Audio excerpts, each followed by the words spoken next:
Hello friends, मैं आशीष स्वागत करता हूं आपके अपने यूट्यूब चैनल पर। फ्रेंड्स, जैसा कि आप सभी को पता है कि इसमें हम जो रोजगार विद अंकित सर का ऐप है, उसमें जो जितने भी मॉक टेस्ट आते हैं मैथ के सवालों को सॉल्व करते हैं। इसमें से चाहे दिल्ली पुलिस हो, जीडी हो या फिर यूपी पुलिस हो, बहुत सारे मॉक को सॉल्व किए हैं। आज हम देखिए, जो अंकित सर दिल्ली पुलिस कांस्टेबल में मिनी मॉक के सेक्शन में जो मैथ के क्वेश्चन को अपलोड करते हैं, उस मैथ को हम लोग सॉल्व करेंगे। ठीक है, इसमें इसका जितना भी मॉक आया है, मतलब मिनी मॉक में जितना भी मैथ के सवाल आए हैं, वो सारे मैथ के सवालों को हम लोग देख लिए हैं।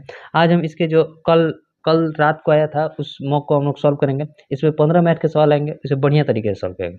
आपको हम एक बात बता दें कि जो एसएससी जीडी का न्यू बुक है अंकित सर का, उस बुक को भी हम सॉल्व कर रहे हैं। इसमें एवरेज के हम 2 क्लास ले चुके हैं। कल उसका तीसरा क्लास भी आएगा, तो उसे भी आप जरूर देखिए, अगर आप एसएससी जीडी का भी तैयारी कर रहे हैं और वो बुक आप परचेस किए होंगे तो। ठीक है, इसमें देखिए दिल्ली पुलिस कांस्टेबल, उसमें हम बहुत अच्छे से समझाते हुए चल रहे हैं, पूरा मतलब कंसेप्ट के साथ।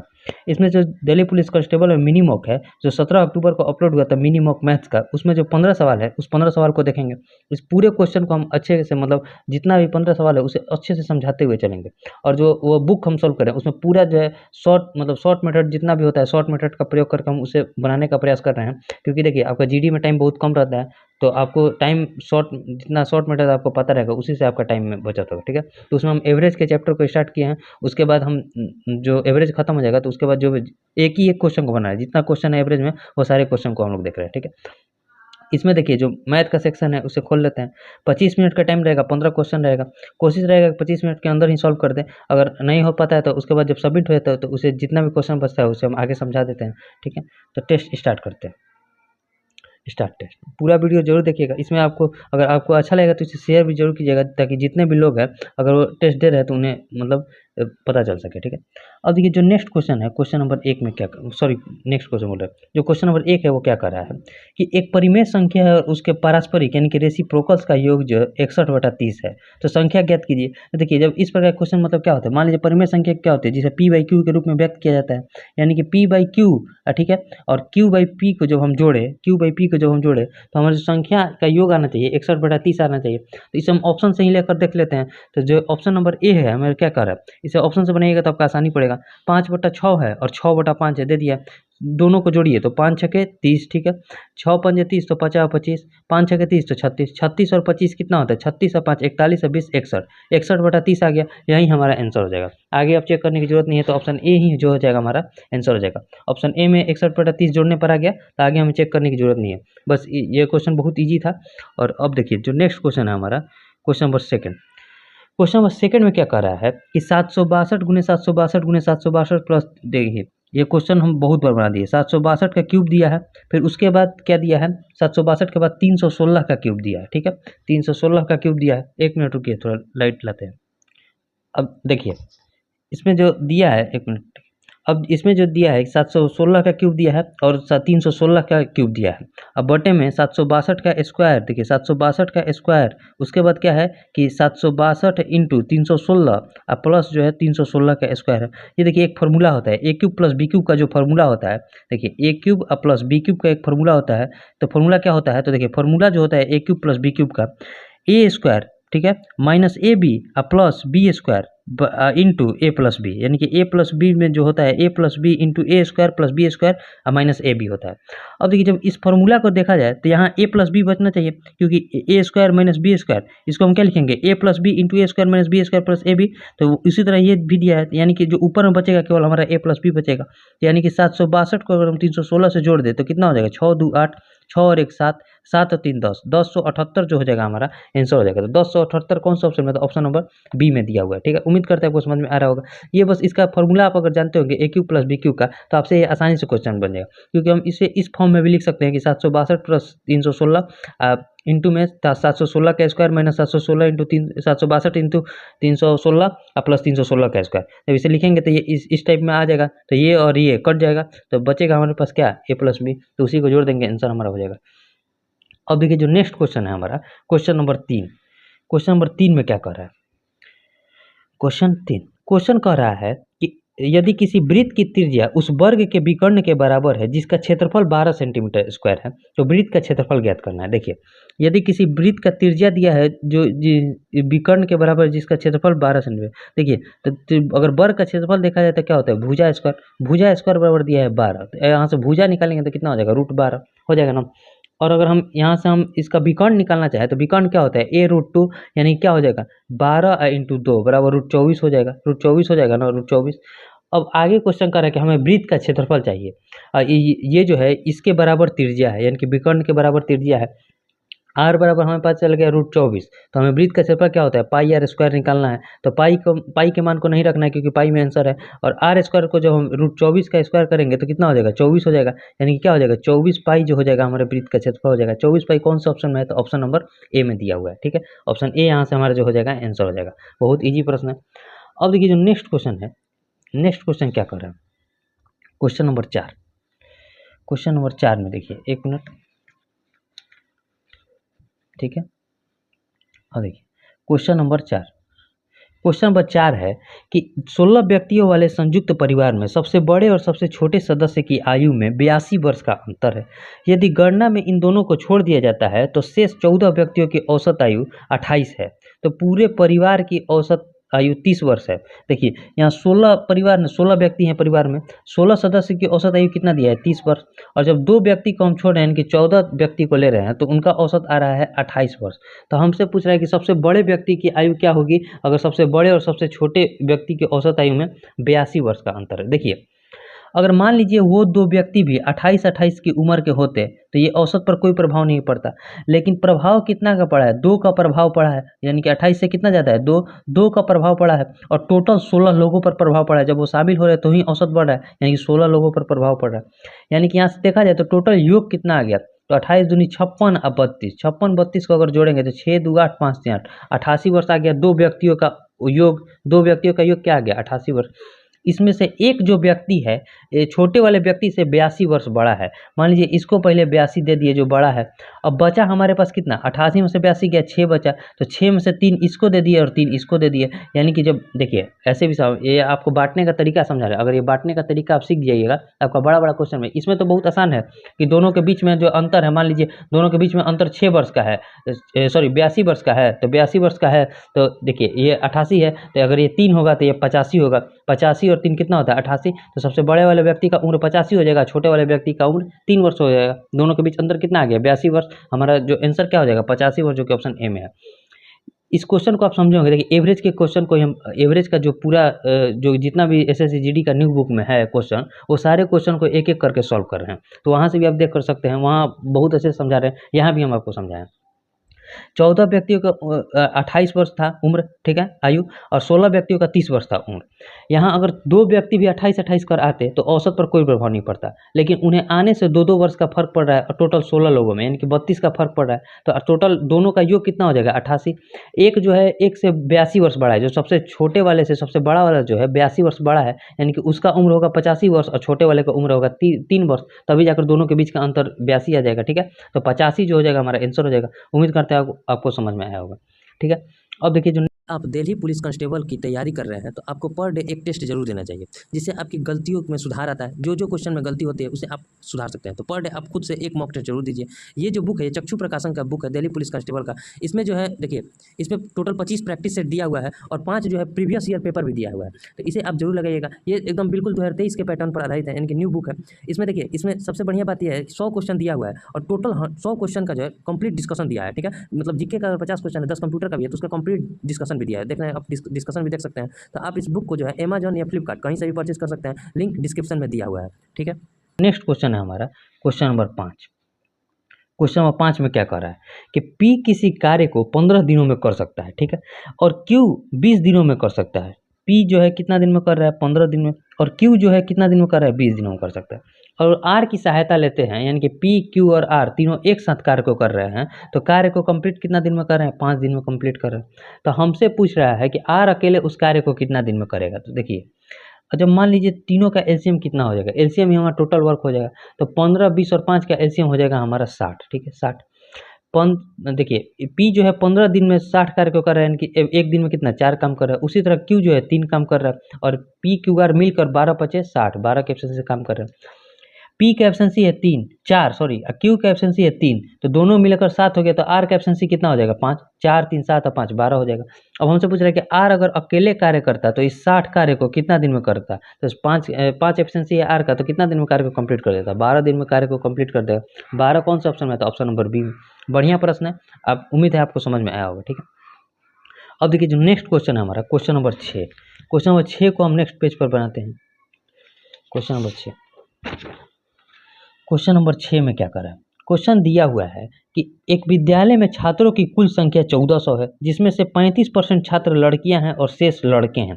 पहले देखिए 35% जो दिया है ना, इसे हम क्या लिखते हैं, 35/100 यानी कि 5 से कटाएंगे तो 7 और 5 से कटाएंगे तो 20, 7/20 लिख सकते हैं।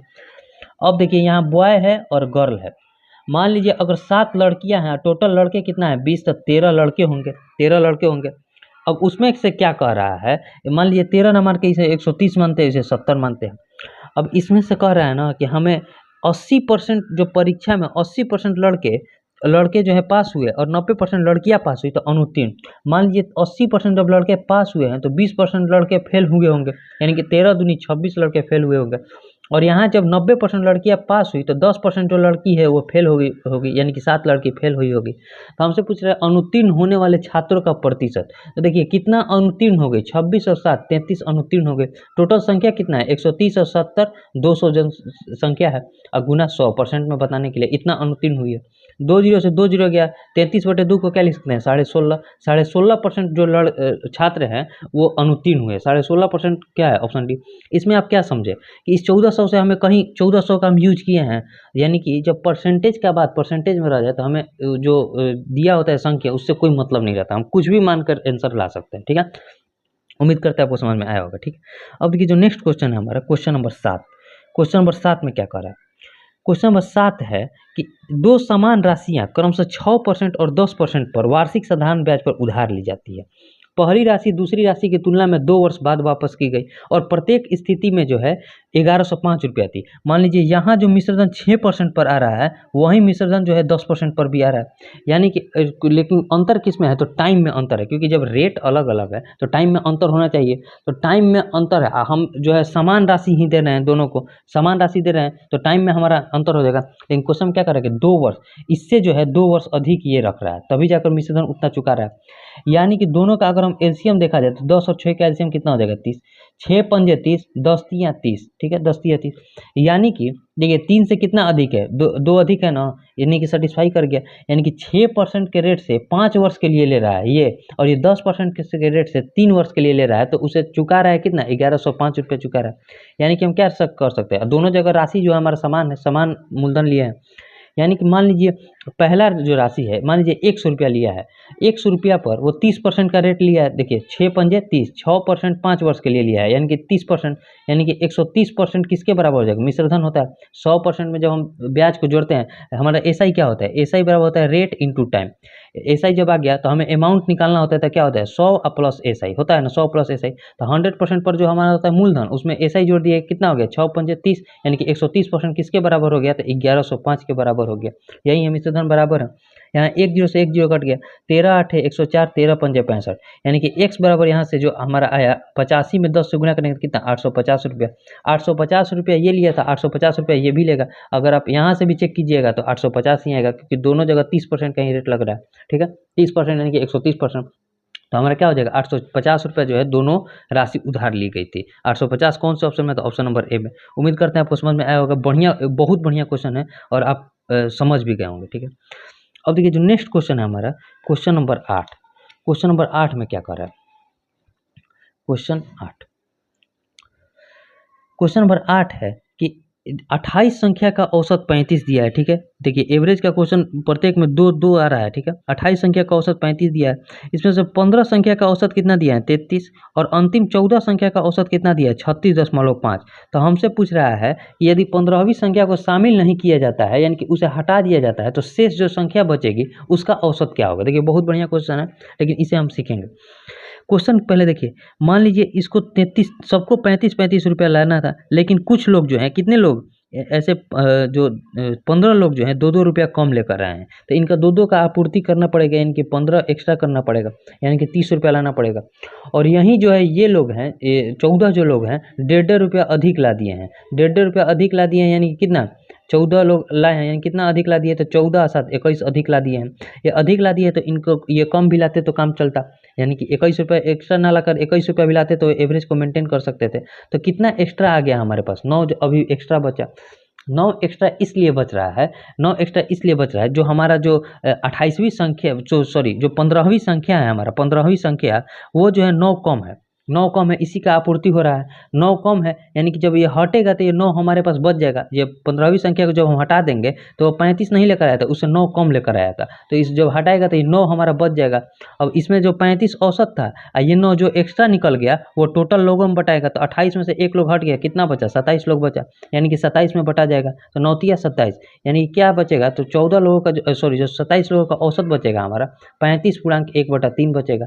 35.1/3 को क्या हम लिख सकते हैं, देखिए ऑप्शन इस तरह का दिया है, तो 35 तिया 105, ठीक है ना, 35 तिया 105 और 106, 106/3 जो हो जाएगा हमारा आंसर हो जाएगा, 106/3 ही आ रहा है।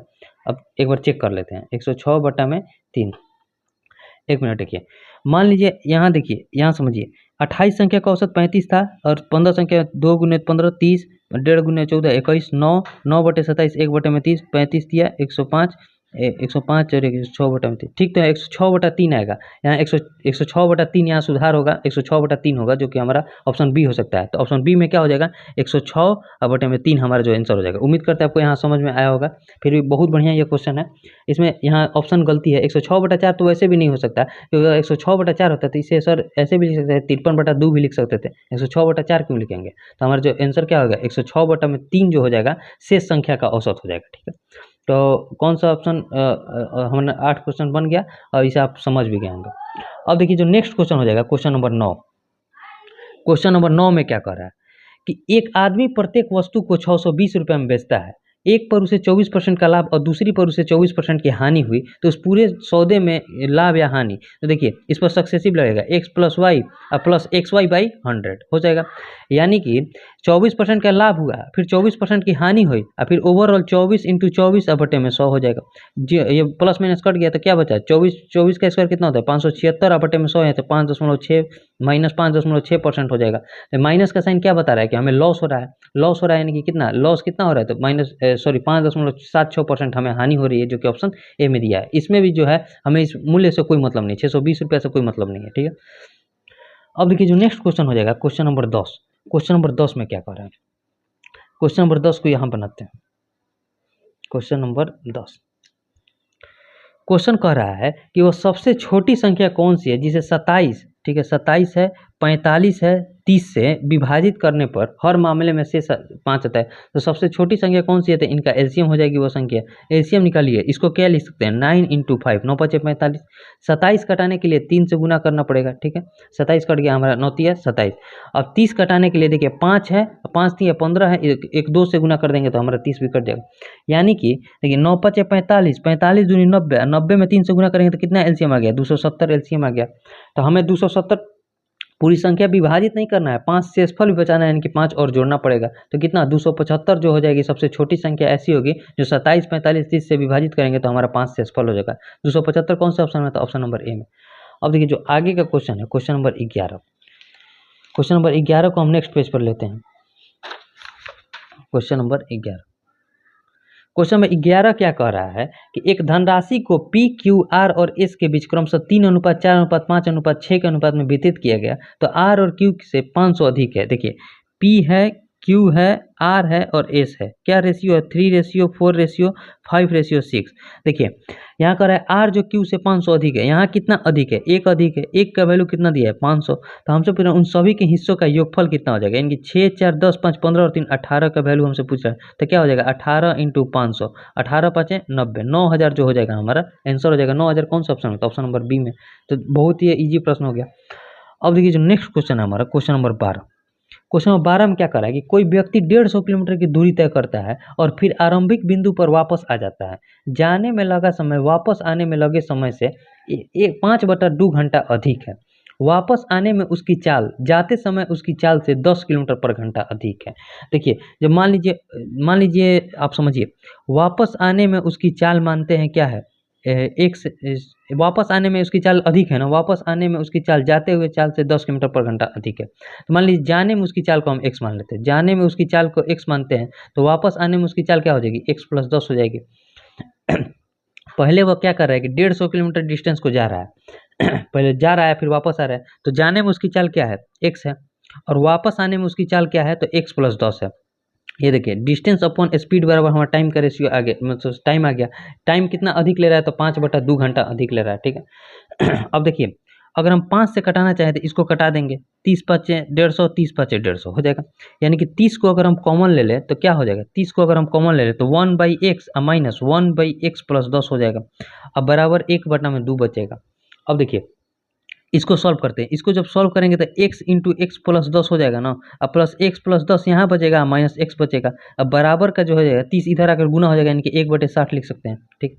x से x कट गया, यानी कि 1/, में देखिए 1/, में x + 10, 1/, में x + 10 हो जाएगा, x × x + 10 बराबर हो जाएगा 1/, में 60 और 10 की गुना करेंगे तो कितना हो जाएगा, 600। अब इसको लिख दीजिए ऐसे, जब दोनों बटे में तो इसको क्या लिख सकते हैं, x × x + 10 बराबर 600। अब 600 को ऐसा फ्रैक्शन कीजिए कि दोनों के बीच का अंतर 10 आ जाए, तो कहिएगा 30 और 20 में कर दीजिए, यानी कि 30 × 20 लिखेंगे तो 600 हो जाएगा ना। तो हमसे क्या पूछ रहा है कि वापस आने में उसकी चाल क्या है, तो वापस आने में उसकी चाल क्या है, x + 10 है। वापस आने में उसकी चाल को हम क्या माने हैं, x + 10, यानी कि x + 10 का वैल्यू पूछा है, तो इसमें से जो अधिक वाला होगा हमारा आंसर हो जाएगा, यानी कि x + 10 का वैल्यू क्या हो जाएगा, 30, और x का वैल्यू क्या हो जाएगा, 20, यानी कि x + 10 वापस आने वाला चाल पूछा है, तो जो हमारा 30 हो जाएगा, आंसर हो जाएगा 30। कौन से ऑप्शन में, तो ऑप्शन नंबर ए में। देखिए, इस क्वेश्चन ये बहुत बढ़िया क्वेश्चन है और उम्मीद करते हैं आपको यहाँ समझ में भी आया होगा। फिर भी अगर नहीं समझ में आता है तो उसे कमेंट कीजिएगा, हम उसे फिर से बताने का प्रयास करेंगे। वैसे यहाँ समझ में आया पूरा, हम इसे तोड़ कर बताएं, ठीक है। अब देखिए, जो नेक्स्ट क्वेश्चन है हमारा, क्वेश्चन नंबर 12 बन गया। अब क्वेश्चन नंबर 13, क्वेश्चन नंबर 13 में क्या कर रहा है, क्वेश्चन नंबर 13 है कि जब ब्याज की गणना वार्षिक चक्रवृद्धि आधार पर होती है तो चक्रवृद्धि ब्याज की दर 4 वर्षों में बढ़कर 8,000 और 5 वर्षों में बढ़कर 8400 हो जाती है, तो 6 वर्ष के अंत में राशि देखिए। जब देखिए, एक 5 ईयर्स है और एक 4 ईयर्स है, दोनों के अंतर कितना है, 1 साल का है ना। 1 साल पर जो है CI और SI बराबर होता है, यानी कि देखिए 8,000 है और क्या हो गया है, 8400 रुपया हो गया, यानी कितना बढ़ा है, 400 रुपया बढ़ा है। किस पर बढ़ा होगा, 8,000 पर, पिछले वाले पर ब्याज पर लगता है, यानी कि 8400 रुपया 8,000 पर बढ़ा होगा। तो रेट बताने के लिए यहाँ से हमारा रेट आ गया, 2 जीरो से 2 जीरो गया और 1 जीरो से 1 जीरो, 8 पंजे 40, यानी कि 5% का रेट आ गया। अब हमसे पूछ रहा है कि छठे वर्ष के अंत में राशि क्या हो जाएगी, तो 5वें वर्ष के अंत में जो राशि थी हमारी 8400 रुपया थी, तो इससे अगले वर्ष इस पर 5% का और ब्याज लग जाएगा, यानी कि 8400 पर जो है 105%, 100% और 5%, हमें राशि बताना है, यानी कि मूलधन मिश्रधन बताना है, तो 105% कितना हो जाएगा, 2 जीरो से 2 जीरो गया। अब देखिए यहाँ क्या है, 105 है, 105 है, सीधे इसको हम ऐसे भी लिख सकते हैं, चाहे 8400 इसमें गुना कीजिए ना, तो क्या हो जाएगा, 8400, 8400 में 100 से गुना किया, फिर 84 में 5 से गुना कीजिए, तो 5 चौके 20, 5 8 40, देखिए 5 चौके 20, 5 8 40 और 2 42, कितना हो जाएगा, तो 84 है 4, 8820 जो हो जाएगा हमारा 5 छठे वर्ष के अंत में राशि हो जाएगी। 8820 कौन सा ऑप्शन में, तो ऑप्शन नंबर डी में। इसमें कुछ किए नहीं है, इसे आप गुना कीजिए, 84 में 105 से आप सिंपल भी गुना कर सकते हैं, यानी तो फिर 84 में पहले 100 से गुना कीजिए या फिर 84 में 5 से गुना करके दोनों को जोड़ दीजिए, आंसर आ जाएगा 8820, ठीक है। उम्मीद करता है आपको समझ में आया होगा। अब देखिए, जो नेक्स्ट क्वेश्चन है हमारा, क्वेश्चन नंबर 14, क्वेश्चन नंबर 14 में क्या कर रहा है, क्वेश्चन नंबर 14, क्वेश्चन नंबर 14 में है कि एक रेलगाड़ी जो 60 किलोमीटर पर घंटे की चाल से चल रही है, एक निश्चित दूरी को 15 घंटे का समय में तय करती है, यानी कि यहाँ से डिस्टेंस जो हो जाएगा, स्पीड इंटू टाइम निकालेंगे, 60 किलोमीटर का स्पीड है, 15 घंटे में चल तय कर रही है, तो ये उसका डिस्टेंस आ गया। फिर वो इसी डिस्टेंस को 12 घंटे में तय करना चाहती है, तो उसकी चाल क्या होनी चाहिए, तो 12 से डिवाइड कर देंगे, यहाँ से हमारा स्पीड आ गया, डिस्टेंस अपॉन टाइम बराबर स्पीड, तो 12 पंजे 60, 15 पचे 75, 75 किलोमीटर पर आवर जो होना चाहिए उसका स्पीड होना चाहिए। 75 कौन से ऑप्शन में, तो ऑप्शन नंबर सी में। हमारा ये भी क्वेश्चन बन गया। अब देखिए, जो लास्ट सवाल है question number 15, question number 15 last सवाल है और टाइम भी है हमारे पास, कितना, 3 मिनट का टाइम है। इसे नेक्स्ट पेज पर देख लेते हैं, क्वेश्चन नंबर 15, ठीक है। क्वेश्चन नंबर 15 में क्या करा है, क्वेश्चन दिया हुआ है कि दो शंकुओं के वक्र पृष्ठ क्षेत्रफल का अनुपात 1:9 है। तो हमसे पहले दोनों शंकुओं की तिरछी ऊंचाई यानी कि एल दे दिया 3:1, तो दोनों शंकुओं की त्रिज्या। पहले शंकु का वक्र पृष्ठ क्षेत्रफल क्या होता है, पाई आर एल। अब यहाँ क्वेश्चन में जो दिया है पाई R1 और L1 बराबर दिया है और पाई R2 और L2 बराबर दिया है। क्या दिया है, तो 1:9 यानी कि 1/9 दिया है। यही क्वेश्चन कर रहा है। पाई से पाई कट गया, हमें R1 और R2 का रेशियो चाहिए। L1 और L2 का रेशियो क्या दिया है, 3, और L2 का क्या दिया है 1, 3:1 बराबर 1/9 हो जाएगा। यहाँ से अगर हम R1 बटे R2 निकालना चाहें तो 1 इधर जाकर गुना होगा तो 1 और 3 इधर आकर गुना होगा, क्या हो जाएगा 1/27 जो हो जाएगा हमारा आंसर हो जाएगा। यानी कि R1 रेशियो R2 क्या हो जाएगा 1:27। कौन से ऑप्शन में है 1:27, तो ऑप्शन सी में है। हमारा ये भी क्वेश्चन बन गया, टोटल क्वेश्चन टाइम के अंदर बन गया। अब हम इसे सबमिट कर देते हैं। 15 क्वेश्चन बन गया और पूरे 15 क्वेश्चन को हम समझाते हुए बना दिए हैं। अब देखिए सबमिट करते हैं, थोड़ा टाइम लगेगा। व्यू रिजल्ट, अगर अभी तक देखा जाए तो 6069 लोगों ने दे दिया है, जिसमें से हम 15 क्वेश्चन बनाए हैं, 15 हमारा सही है, 15 सही है। और देखिए अब आप भी पूरा क्वेश्चन को बनाने का प्रयास कीजिए, और कोई भी क्वेश्चन में डाउट रहता है तो उसे आप यहाँ कमेंट कर सकते हैं। और हम इसके पूरे चैप्टर वाइज बुक को भी सॉल्व करा रहे हैं, तो उसे भी आप जाकर जरूर देखिए, उसमें आपको बहुत हेल्प होगा। ठीक है, तो अब मैं नेक्स्ट वीडियो में तब तक के लिए जय हिंद। और देखिए अगर इस क्वेश्चन में कोई भी क्वेश्चन प्रॉब्लम होगा तो उसे भी कमेंट कीजिएगा। ठीक है, अब मिलेंगे नेक्स्ट वीडियो में।